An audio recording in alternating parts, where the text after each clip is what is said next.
حاجی کا medical bag, حاجی بھائی اور حاجی بہن اپنی جسمانی صفائی کے لیے ضروری سامان مثلا ٹوتھ برش، ضروری ادویات اور دوسری متعلقہ چیزیں ایک بیگ میں ڈال کر اپنے ساتھ لے کر جائیں۔ اپنی تفصیلی میڈیکل رپورٹ بھی پاس رکھیں جس پر بیماری، ادویات اور خوراک کی تفصیل دی گئی ہو۔ اس کے علاوہ بخار کی دوا، درد کم کرنے والی دوا، زخموں پر لگانے کے لیے پلستر وغیرہ بھی ساتھ لے کر جائیں۔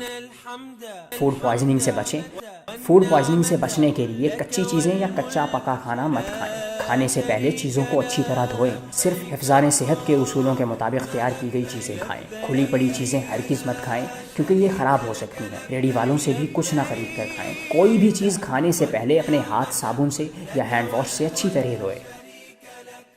سر منڈواتے وقت احتیاطی تدابیر اختیار کریں۔ حجام کو تاکید کریں کہ وہ آپ کے لیے بالکل نیا بلیڈ یا ریزر استعمال کریں۔ احتیاط کریں کہ حجام منہ پر ماسک پہنے اور وہ دستانے پہن کر کام کرے۔ اس کے پاس یہ کام کرنے کا لائسنس ہو۔ گرمی سے نڈھال ہونا۔ گرمی سے نڈھال ہونے اور اس کے خطرناک اثرات سے محفوظ رہنے کے لیے تیز دھوپ اور گرمی سے بچیں۔ دھوپ میں باہر نکلتے وقت ہلکے رنگ کی چھتری استعمال کریں۔ گرمی میں پسینہ آنے پر جسم سے پانی اور نمکیات خارج ہوتے ہیں۔ پانی اور نمکیات کی کمی کمزوری اور بیماری کا باعث بنتی ہے۔ اسے دور کرنے کے لیے زیادہ سے زیادہ پانی اور جوس اور مشروبات پئیں۔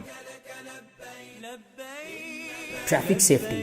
چلتے پھرتے ہوئے ٹریفک کے لیے دی گئی ہدایات پر عمل کریں۔ پاکستان میں ٹریفک کے نظام کے برعکس سعودی عرب میں گاڑیاں بائیں جانب سے آتی ہیں، اس لیے اچھی طرح اپنے بائیں اور دائیں جانب دیکھ کر احتیاط سے سڑک پار کریں۔